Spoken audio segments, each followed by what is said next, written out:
බැරි නම් ජනතාව සියල්ල එකට එකතු වෙලා මේ ආණ්ඩුව පළවා හරින්න කලින් ඔබ මුන්නාන්සේලා ඉල්ලාස් වෙලා නැවතවතාවක් ආණ්ඩුව පොජ්ජන පෙරමුණේ ක්‍රියාකාරී කණ්ඩායමට දෙන්න.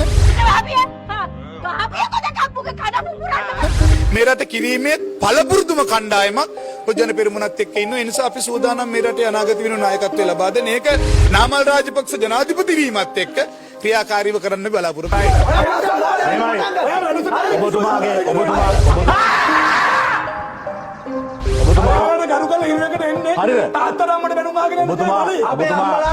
නාමල් රාජපක්ෂ කියන්නේ යුද්ධ ජයග්‍රහණය කරපු නායකයාගේ තාත්තා. ඒ අත්දැකීම එතුමාට තියෙනවා.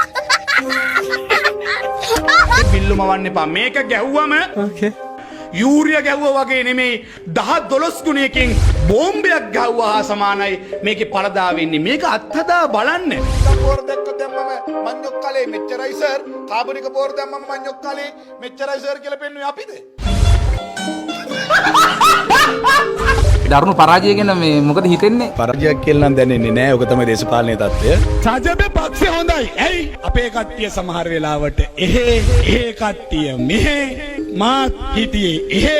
එනිසා වුණුත් එකයි අපිත් එකයි. ඒ නිසා ඒක ඇත්තට ලොකු ප්‍රශ්නයක් නෙවෙයි. මෙතන පැහැදිලිව මේ ඡන්දෙදි මිනිස්සු වෛරයක් පිරිමැව්වා කියලා අපිට පේනවා. මේ හොරා කියලා කිව්වා. ලංකාවට එනවයි කියන්නේ බෙසිල් රාජපක්ෂ ටිකක් දරුණු සීන් එකක්. තිස්ස කුට්ටිආරච්චි මේ නම ඇහෙද්දි ඔයාටත් ගොඩක් ආස හිතනවා ඇති නේද?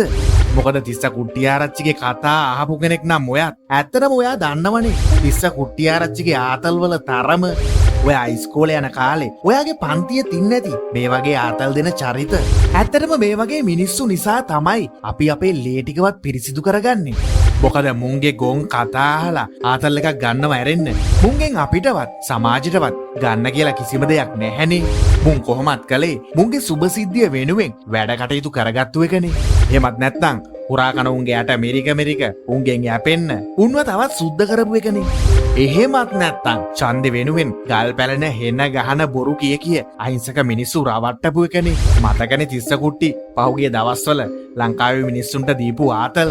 අහිංසක මිනිස්සු රවට්ටන්න කියපු ගල් පැලෙන බොරු. තිස්ස කුට්ටි හිතුවේ මුන්දලාගේ බොරු වලට මිනිස්සු තවදුරටත් අහුවෙයි කියලා. මේ ලංකාවේ මිනිස්සු මෝඩයි කියලා හිතන් උන්නු මේ තිස්ස කුට්ටිට කොහොම හරි අවසානට උනේ යන්න නමන් නැති වුණ එක. බලය තියෙන කාලේ රටට කිසිම වැඩක් කරන්නේ නැතුව ගොන් ආතල් දිදී හිටපු තිස්ස කුට්ටිට උනේ ඇපක් නැතුව ගෙදර යන්නට සිද්ධ වෙච්ච එක.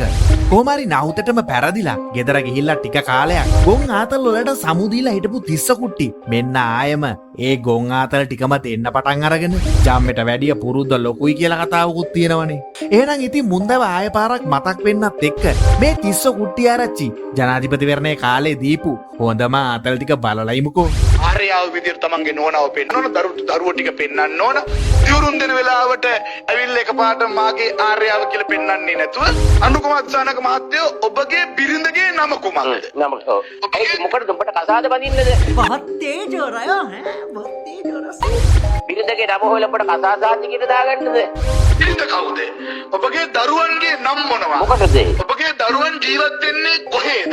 ඔබට ඉන්න දරුවන් ගාන කීයද? ඇයි මදි නම් උඹ ඇවිල්ලා රමණේ දීලා හදන්නද උඹ?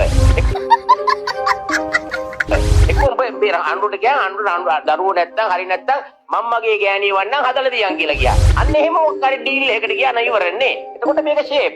මේ නිකම් මේ කුප්ප කතානෝ ගියා. අච්චා. පිරිමි දරුවන් කීයද? ගැහණු දරුවන් කීයද? අපි ආසයින් ඔබගේ පවුල ගැන දැනගන්න. ආසයි ඔබේ පවුල ගැන දැනගන්න. උගුරට හොරා බෙහෙත් බොන සූදානම් වෙන්න එපා. පවුල් සංස්ථාවක් නැති, දරුසිනහසක් කියලා දන්නේ නැති. මේ ඉන්නේ අපේ ලොක්කා. අපි හැමෝම ලොක්කට. පිය පිරිඳගේ සෙනෙහස තුළ ගෙදර හැදෙන්නේ ගොඩ නැගෙන්නේ නැති ස්වාමියෙකුට වැරදි.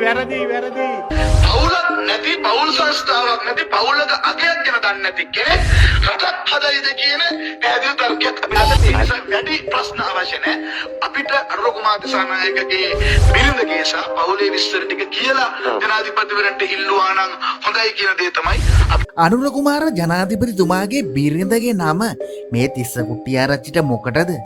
අනුර කුමාර ජනාධිපතිතුමාගේ දරුවන් ගාන මේ තිස්ස කුට්ටිආරච්චිට මොකටද? ඇයි ඒ විස්තර කිව්වේ නැත්තම් ජනාධිපති වෙන්න බැරිද?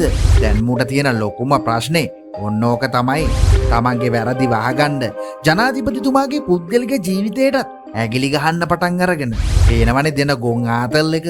සුදත්ත තිලකසිරි මහත්තයා නම් තිස්ස කුට්ටිට රිදෙන්ඩම කියලා දෙනවා. මුන්දට ඉතින් බලය වෙනුවෙන් එක එකාගේ ඇටබෝල මිරිකලානේ පුරුද්ද. කොහොම හරි දැන් ඉතින් කෙලවිලා. ඔය දැන් ඔයා දැක්කේ ජනාධිපතිවරණ කාලේ කියපු ගොන් කතානේ.